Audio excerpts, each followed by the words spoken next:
Europe 1. Bonjour Stéphane Rosès. Bonjour. Merci d'être dans les studios d'Europe 1. Merci à vous. Politologue, essayiste, maître de conférences à Sciences Po. Vous avez longtemps dirigé l'Institut de sondage CSA et longtemps exploré l'état de l'opinion de la société française.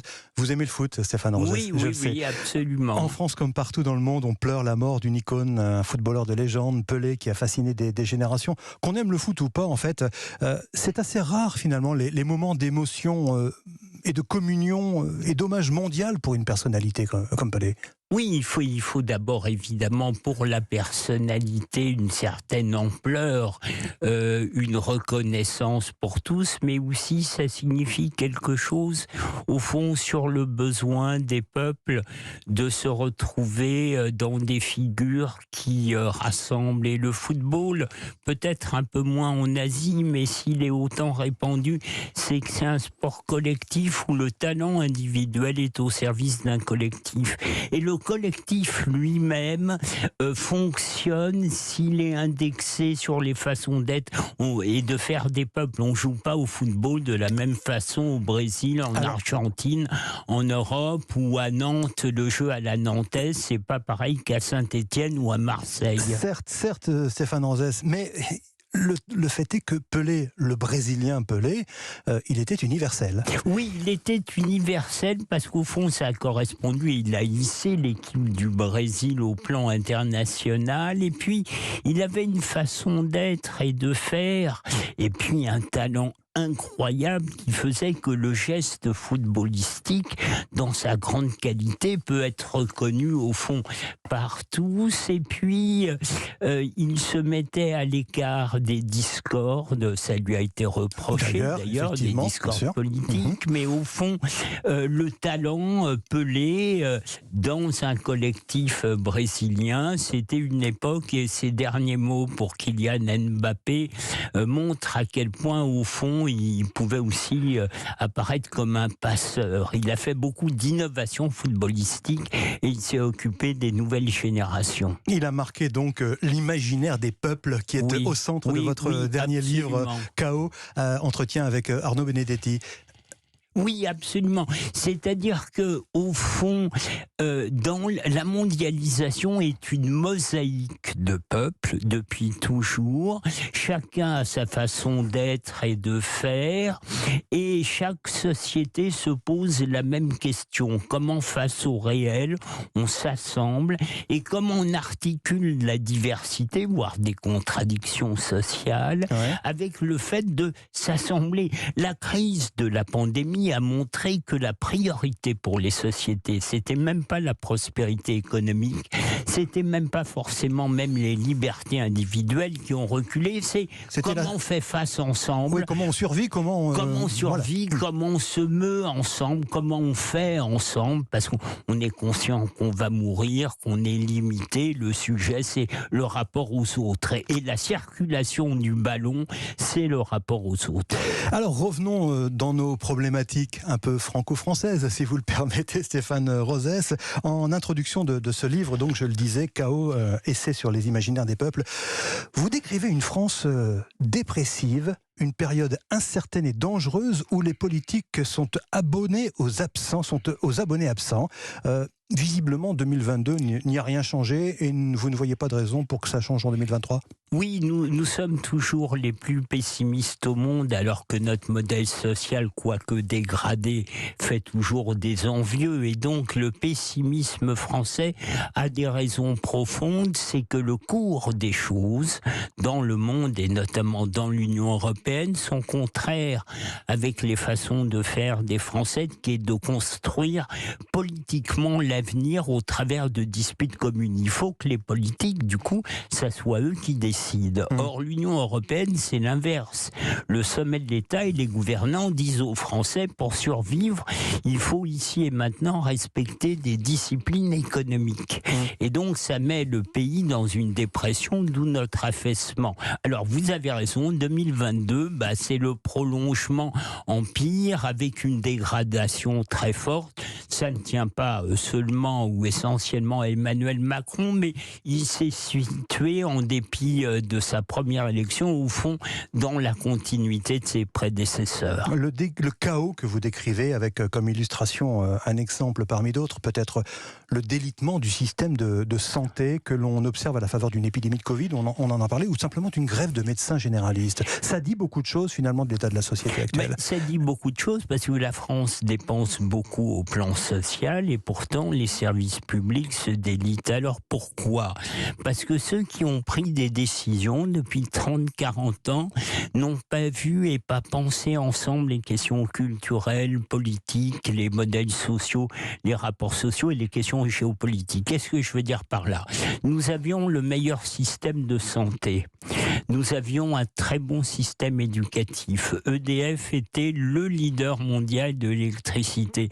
Et on a mis en place des politiques de management public correspondant à des imaginaires américains, anglo-saxons, où le comment prévaut sur le pourquoi. Et donc, nos gouvernants ont mis en place des politiques qui se voulaient plus efficaces en termes de dépenses, mais tellement contraires à nos façons d'être et de faire, qu'en fait, à la fois, on a un système qui coûte cher et qui s'est complètement délité. D'accord, Stéphane Rosès, mais ça ne s'est pas fait contre les peuples, contre les électeurs. Les électeurs ont voté pour ça. Vous avez tout à fait raison. Il y a un paradoxe apparent chez les Français, c'est que comme nous sommes universalistes depuis des siècles, on a beaucoup d'illusions sur le fait que, en remettant notamment aux institutions européennes vécues comme la France en grand le soin, au fond, de faire les grands choix, nous étions dans le progrès. Or, les lois... Ou l'illusion du progrès. Voilà, l'illusion. Donc, c'est une forme d'universalisme radical qu'on trouve dès les Lumières, au travers de la figure de Condorcet, qui, contre Montesquieu, dit « La loi, elle doit être la même pour tous les peuples, nonobstant leurs us et coutumes. » Or là, les peuples aujourd'hui ne veulent plus ça, et donc ils refusent la délégation. Voilà, ils se replient, c'est la montée des nationalismes, mais mon inquiétude, c'est l'arrivée des guerres et des conflits, parce que les sociétés se délitent de l'intérieur, mais ça, elles ne peuvent pas l'accepter. Elles préfèrent faire la guerre à l'extérieur plutôt que se déliter de l'intérieur. Alors, pardon, sans aller jusque-là, sans aller jusqu'aux guerres et d'une certaine façon au choc des civilisations aussi, restons peut-être dans notre cadre un peu franco-français. C'est ce qui explique aussi des phénomènes comme les gilets jaunes ou alors des collectifs de grévistes qui apparaissent ici ou là selon les corporations. Bien sûr, il y a une dislocation parce que ce qui unifie la France, qui a toujours été un archipel, depuis les Celtes, les Latins, les Germains, depuis ses origines au pluriel, pour rassembler les peuples de France dont parlait Mirabeau pendant la Révolution française, il faut construire l'avenir, il faut se projeter politiquement. Or, comme nos gouvernants font l'inverse, la France se divise, se décompose, chacun est inquiet, veut faire prévaloir ses droits. Quant aux gilets jaunes, c'est un peu différent selon moi, c'est une grande jacquerie. Soutenue par les 2/3 des Français, c'est Macron nourrit ton peuple. Il a nourri la question fiscale, les fins de mois difficiles, mais il y a ton peuple la souveraineté. Or, Macron s'était fait élire en disant « c'est pas vous les Français le responsable de notre malheur, c'est la classe politique et on va se mettre en marche pour reprendre la main sur notre destin. » Or, 6 mois après, 1 an après, quand Merkel lui dit qu'elle ne va pas bouger les lignes en Europe, il reprend les propos de ses prédécesseurs, d'où la grande jacquerie des Gilets jaunes. D'accord. Emmanuel Macron, vous en parlez, Stéphane Rosès, il va mettre en place au début de l'année prochaine un Conseil national de la refondation. c'est un vrai outil de renaissance, ou alors vous dites que ça va être un gadget de plus dans Oui, je crois que c'est ça, c'est la communication. Au fond, notre crise, c'est d'abord une crise de souveraineté. C'est pas une crise de représentativité, c'est une crise de représentation. Le sujet n'est pas que les gouvernants ne comprennent pas ce qui se passe ou que telle ou telle minorité n'est pas suffisamment représentée dans les institutions. Le sujet, c'est que les décisions qui sont prises en France, dans leurs grandes lignes, ne viennent pas de la souveraineté nationale en France comme ailleurs en Europe. D'où le déclin de l'Europe, d'où le fait que les institutions européennes ne sont pas conformes au génie européen. Le génie européen, depuis Mare Nostrum, c'est de faire de la diversité du peuple du commun, et non pas de déléguer à une technostructure à Bruxelles le soin de mettre en place des politiques uniques, d'où notre déclin. Donc la voie de renaissance en France et en Europe, c'est le retour du politique et de la souveraineté nationale et populaire. Mais ça va passer forcément par un système électoral classique tel qu'on le connaît dans nos institutions. Qu'est-ce qui pourrait changer alors ? Ce qui pourrait changer, c'est au fond la conception même de l'Union européenne, qui doit revenir au fond au génie européen. C'est-à-dire que les grandes décisions ne doivent pas être déléguées à des technostructures comme la Commission de Bruxelles, mais elles doivent être autour d'une table, comme lorsqu'il y a des grandes crises en Europe d'ailleurs, la résultante de choix politiques. Un Allemand, c'est pas un Français en plus discipliné. On le voit maintenant avec la rupture grave du couple franco-allemand. Donc il vaut mieux laisser chaque peuple déployer son génie et ensuite mettre en œuvre des politiques européennes ambitieuses. Or là, il se passe... Pourquoi ? Parce que moi j'enseigne à Sciences Po depuis 32 ans, j'ai enseigné à HEC, je vois le mental et j'ai travaillé pour le sommet de l'État. Donc les gens qui nous dirigent pensent que l'économie fait la société. Non, c'est l'articulation entre la culture, ce que sont les peuples, le politique et l'économie qui fait la société.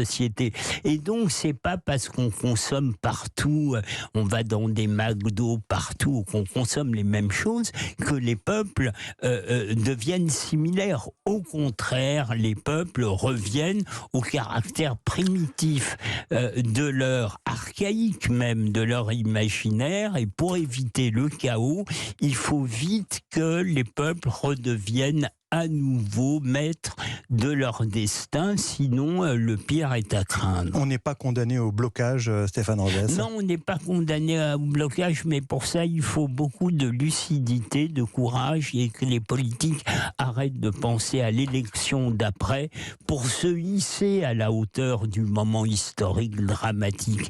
Et là, il n'y a pas beaucoup de gouvernants qui arrivent, en tout cas ceux qui existent dans le monde tragique tel qu'il est, ce sont les gouvernants qui sont indexés sur leur peuple, pour le meilleur et pour le pire. Il vaudrait mieux que ça soit autour de valeurs universelles, mais malheureusement, on le voit, ceux qui pèsent sur la scène internationale sont les dirigeants qui sont indexés sur leur peuple. De ce point de vue-là, l'Europe disparaît des écrans et la France est terriblement affaiblie. On le voit sur la guerre en Ukraine.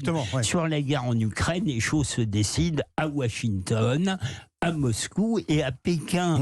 Et l'Europe, elle joue les utilités et avec une commission européenne très vassalisée aux Américains, on voit bien que le président Macron, avec un peu les Allemands, essaye de faire entendre une musique un peu différente, mais ça reste marginal. Reste marginal, effectivement. Merci Stéphane Rosès. Merci à vous. Merci d'être venu dans les studios d'Europe 1 ce matin. Je rappelle le titre de votre dernier livre, des entretiens avec Arnaud de Benedetti, Chaos, essai sur les imaginaires des peuples. C'est publié aux éditions du Cerf. Merci, bonne journée et bonne fin d'année. Bonne journée.